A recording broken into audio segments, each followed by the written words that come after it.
disabled screen sharing. Is that the same problem Varun was having?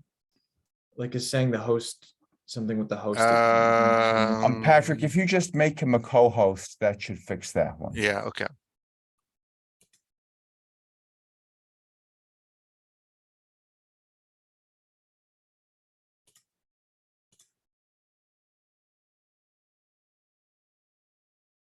Go ahead.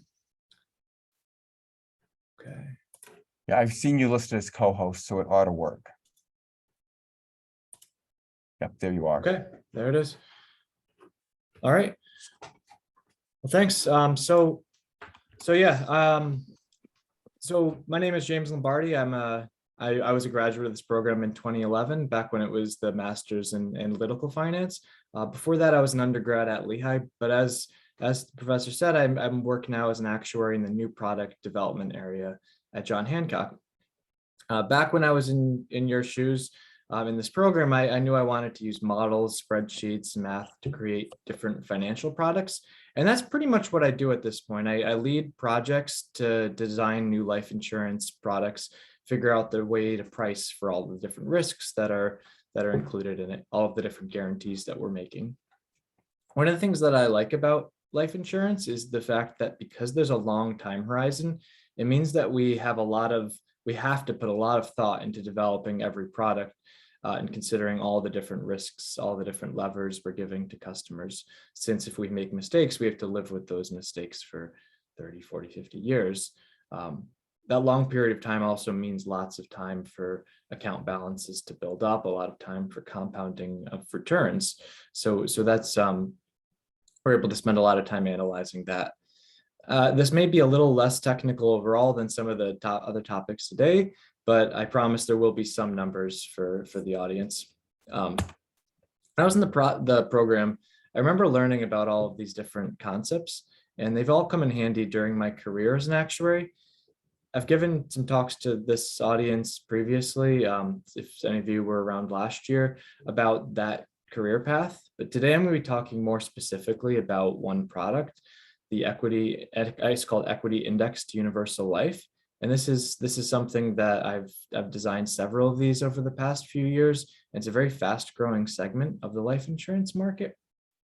I know a lot of you probably aren't as familiar with insurance side of things. I know a lot of you are kind of more focused on the banking world or the investments world, but I think you'll find the mechanics of this product interesting. It dovetails a lot with the MFE skill set, in particular by using like option hedges to replicate different payout patterns that customers want. So I think it's something that I hope you find this topic interesting. But first, I'm going to dive a little bit into some basics of insurance, just because I'm assuming that a lot of you aren't as familiar with life insurance. So I want to lay down some groundwork first. So generally, I think outside of the industry, I imagine when people think of life insurance, what they probably think of is whole life insurance. This being a product where you want a certain amount of death benefit coverage. Say you want $1 million to be paid to your beneficiaries when you die. And to get that coverage, you pay a certain amount every year. So maybe you pay $12,000 a year. And as long as you keep making that payment every year, you have that coverage. You'll get that amount paid that you want when you die. But everything is pretty much fixed with this product. Behind the scenes, you're overpaying early on when you're healthy, you're underpaying later on when you're less healthy. But really, you have to make that payment every year. What if you wanted to skip a year, like you lost a job and you wanted to skip a payment 1 year? What if you had a windfall 1 year and wanted to throw a little extra in as like a savings component within the policy? You can't really do those things with whole life because it's fixed. But that's I think the one that people think of is whole life. Universal life is a little bit different. This has a lot more flexibility with that product. It's still meant to cover you for your entire life, but you have a lot more flexibility in how you fund it. You could put in one big premium payment at the beginning. You could do a lot of little ones over time, or 5 big ones at the beginning. The thing with universal life, though, is that the onus is on there's an account balance, and the onus is on the customer to make sure that this account balance stays positive. So you have this account balance that you need to make sure it grows fast enough to cover all of the charges that the insurance company is going to take out. In particular, something called the cost of insurance charge that's going to go up and up and up over time as you get older and your mortality risk is increasing. So I'm going to dive a little more into those mechanics. But this slide here kind of shows that it's you're paying premium in, you're having charges coming out, premium charges that are percentage of premium, as well as charges that like the one I mentioned, the cost of insurance charge, that's going to actually increase over time. But then you do get investment yield on that amount in your policyholder account. So you can think of this policyholder account that's at the heart of the universal life policy. You can think of it like a savings account, a mutual fund. You're putting amounts in, charges are coming out, but then you're growing with the investment yield. And you want to really make sure that that account's able to build up fast, that you're pre-funding this policy enough to cover those charges that are going to be growing in the later years. And for that reason, one of the key assumptions with universal life, really with all life insurance, but particularly with universal life, you'll want to make sure that your investment yield is good so that that account balance can grow high enough, since it's on you to make sure that as a customer to make sure that it's growing high enough so that you can cover the charges. So, and that investment yield, since it's 30, 40, 50 years, there's a lot of time for that to kind of do its work and build up the balance. Now, I know you're all numbers people here, so let's dive into a demonstration of just a simplified example with some numbers. So talking about what we just showed, premium in, account balance building up, here's a simplified example of what that would look like for a universal life policy. So this is a simplified example of just somebody who wants to have coverage. They want to have $1 million paid to their beneficiaries when they die, whenever that is, and they're 50 years old now. So in this example, if your goal was to get that lifetime coverage whenever you need it, here you can see how by putting in just under 10,000 a year, they're able to cover all of the different charges that are coming out. They're going to get the investment yield, and that account balance is going to build up enough in those early years such that in that last column, it's going to build up enough that then even by age 100 or higher, when the mortality table effectively ends, you still have a little bit left. The policy will provide the death benefit coverage at whatever point you need it. So that's you could see some patterns here, though. You could see that cost of insurance charge is increasing over time. So while paying just about 10,000 a year is enough that you're really building up an account balance early on, in later years, at some point, that balance will go down as those charges are increasing. But overall, I think this is a fairly good, simple demonstration of what's going on with the universal life policy. You can see that portfolio investment yield is a pretty key assumption, because for 30, 40, 50 years, that's a big part of what's accumulating that high account balance, which is necessary to cover the charges.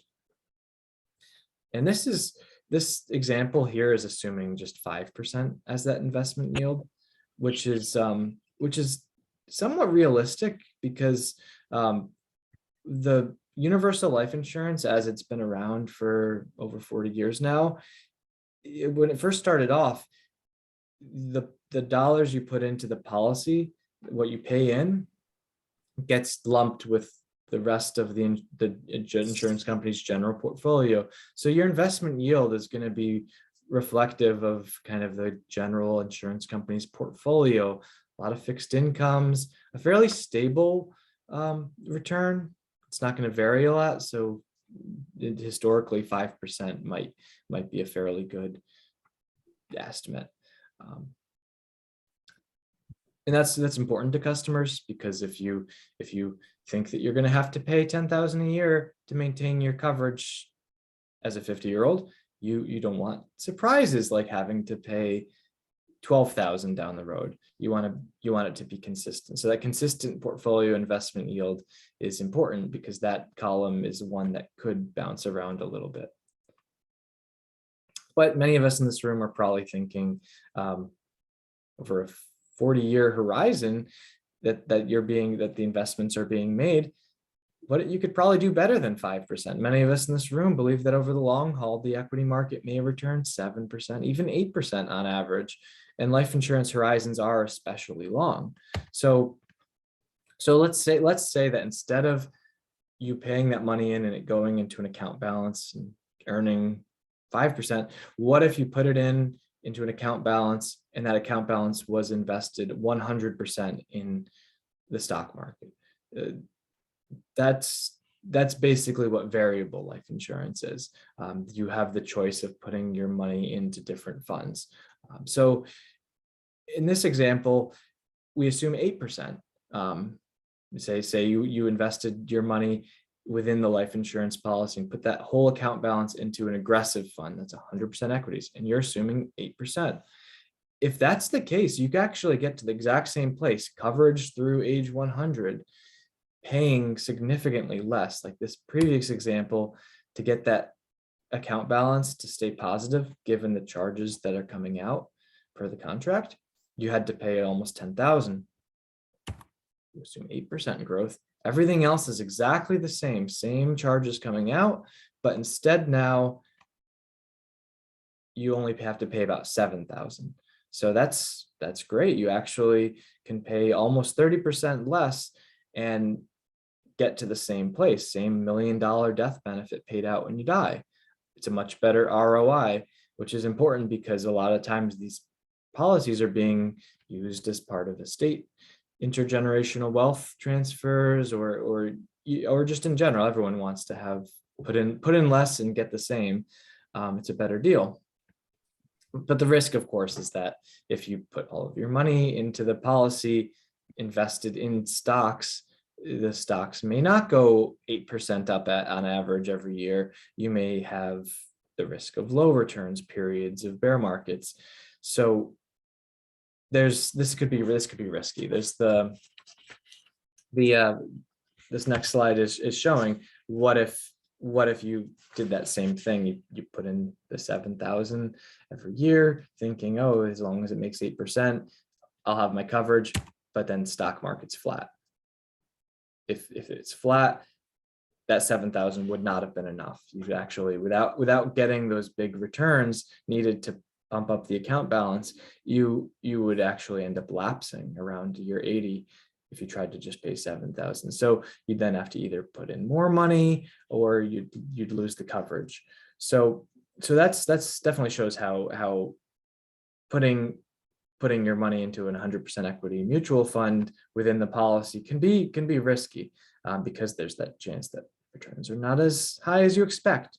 So that's where indexed universal life has really come into play. This is the idea with equity indexed universal life is that it's somewhere in the middle. You hope to still get higher returns than just the general insurance company portfolio by having your returns still derived from equity growth, but you won't have it as high as if you're directly invested in the equities as you would with like a variable life insurance. So you've narrowed the idea is you use options to offer payout structures that narrow the fan of outcomes for customers. Typically, there'll be a floor of 0, but then there's a trade-off of having a cap on the max amount that's paid off every year to a customer. And IULs, they've had huge growth over the last 15 years. They've gone from essentially brand new to being almost a quarter of the life insurance industry. And I know you learn a great deal about options in the MFE program. So the idea here is that the company is backing these payoff positions offered to customers with static hedges. And those static hedges are essentially what's called a bull call spread. You're buying a long call option, and then you're shorting a call with a lower strike price, and that creates the payoff pattern. But there's a whole enormous flexibility in the type of designs you can have with equity indexed universal life. Those payoff patterns that are offered to customers, they may have a choice of 10 different payoff formulas that they can elect to join a segment for. They'll appeal to different risk tolerances. So some people may want to have higher caps so that they'll have higher growth if stock market goes up 20%. Other people may want to can accept a lower cap to give them some upside, but they'll want to have multipliers so that they'll have higher single-digit returns. They'll outperform if there's steady but positive returns, small but positive series of returns. So many complicated designs that can be structured with this. Often it's S&P 500 that's used as the benchmark index, and the payoff structures derive from the S&P 500 in part because options are so readily available on that index. But there's also payoffs that can be derived from international indices or proprietary indices. So companies will typically have a mix of those options for customers, of those choices for customers. So diving into a quick example, this is what one simple formula may look like for a payoff design. A customer may have the choice of putting their money, like when they pay their premium, into an equity indexed UL policy. They may have the option of having a 0% floor and a cap of 14%. And if that was the payoff structure that was available to you as a customer, that would accomplish your goal of limiting your downside at the cost of limited upside. And so if you were to have this hypothetical return shown in column 2, if you were to have negative 6% plus 18%, but then ultimately minus 35% in year 5, that would be pretty bad news. That year 5 return would probably tank your account balance enough that you would need to perhaps even put in more money to this policy to maintain your coverage. But if you had paid your premium into an equity indexed universal life instead, you can see how the fan of outcomes are narrower. Hey, sorry, James, one question for you. I mean, so when this is being presented to insured, do they need to understand? Do they need to understand? You know what I mean? I mean, this is a little bit of a complex product for normal people to grasp, because they say, well, I'm making my payments. I think of universal life, when you make payments, do they change or they don't change the payments for universal life? Typically they're more stable. They're more stable, but they could change depending on.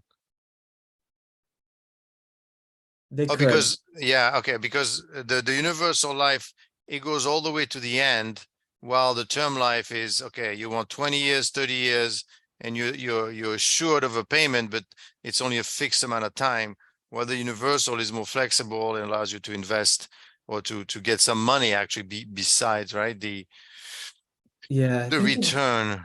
The universal life, the amount you pay in could change if the insurance company originally illustrated saying that it was going to credit 5% every year, but then the insurance company, if low interest rate environment, if they later on say they could only credit 4%, that might be a situation where you'd have to pay a higher premium. Sometimes there's also a secondary guarantee the insurance company makes that saying that that won't happen. But in the absence of that, the regular universal life could have to change what you pay, but it's more stable because you're ultimately deriving your returns from the insurance company's general portfolio. What you have to pay will depend on how the stock market does, just not to the same extent as a variable life insurance. But from a fiduciary point of view, do you need to explain to them the equity component? You know, they need to, okay, just want to let you know, this is what's happening in the background. But Absolutely. how do you explain that people that, equity indexed? I'm sorry, what is an index? What is an equity? How do you get to this fiduciary aspects of things? That what did you really have to explain to them what's happening in the background so that they're not surprised. Absolutely. And that's a big part of what agents are constantly trying to do is explain this to customers and get them comfortable. That's in part of why this equity indexed universal life took off so much um, in the last 15 years is because so many people got burned by regular variable universal life 20 years ago, 22 years ago with the dot-com crisis. They did have people lost a lot within their policy, then had to pay more. So agents position equity index universal life as not being quite as risky, but they do have to spend a lot of time explaining how the return formula is derived from the index payoff. And ultimately, agents will be running lots of illustrations for the customer. So sometimes agents will illustrate a flat 6% equity growth every year. Other times they'll say, what if it's 10%, 0%, 10%, 0%? And sometimes they'll do like, how does it perform if it's negative 5% forever? So like agents will sensitivity test the different structures to get their clients comfortable with different designs.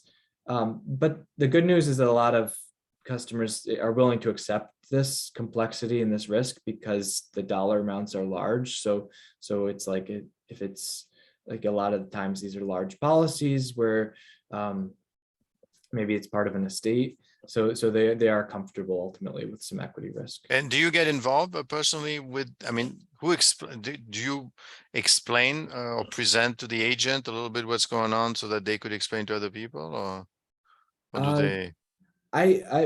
In my role designing the products, I don't Okay. interface directly with customers. No, with the agents. I mean, With do the the agents agent, come? Yeah. the agents, sometimes the agents will definitely be day in, day out, yeah, explaining this. And I know my team has gotten involved kind of helping with tricky questions, or when there's like a common feedback, we'll try to tweak the options to address that. But I know agents, it actually took a while to get them, because of this complexity, it took a while to get them comfortable with this idea. Yeah, because this is, I think, because this is not an easy concept, quite frankly. Right. Although the benefit is great. I mean, you could see here how the fan of outcomes, exactly as you hoped, would be reduced in this type of situation. And then there's other. It really depends on what the customer is going for. This is an example where you've given up some upside to greatly reduce your downside. But then you could have other situations. This is a second design where you give up even more upside, but then magnify some of those low but positive returns. So a design like this might appeal to a customer who is a little less comfortable with equity risk and wants their payoff patterns to ultimately look a little more fixed income like, but they do want to still get some exposure to the equity market. So they're okay giving up more upside to have some more high but like more moderate returns. So, and then there's other variations too. You could have the multipliers applied prior to the cap, so you can give up even more upside for more magnifications of your low positive returns. So I guess one question for the audience, like of these three options here, having highest cap versus bigger multipliers and the low returns, like which one would you choose? And of course it depends. I mean, it really depends. Do you expect stock market, the underlying index, to go plus 20, 0, plus 20, minus 20, plus 20, in which case maybe a high cap is good. Or do you expect something like 3% a year on average, like a more stable? And how do you want to contort the return profile to to satisfy your client. Those are the type of decisions that would go into which payoff structure you choose. And customers ultimately will typically select a mix of these. We may have 10 options of 10 payoff designs available to customers, and they could pick and choose which ones suit their tolerances the best. Thanks. Yeah, and I guess just my last slide is just showing here that any one of those three payoff designs I just showed could outperform under different circumstances. With the returns shown here, this one actually does the best, but if you had higher returns, the first one could do the best. Ultimately, the parameters, the caps should all be calibrated so that they all have a roughly similar cost to hedge. So they should be fairly balanced in terms of how generous they are. It's more just customer preference. So I hope you've enjoyed learning about this topic and can see how this relates to your MFE coursework. Yeah, thank you. I'm happy to answer any questions before we move on. Actually, I think we just ran up against the clock because our next panelist is up.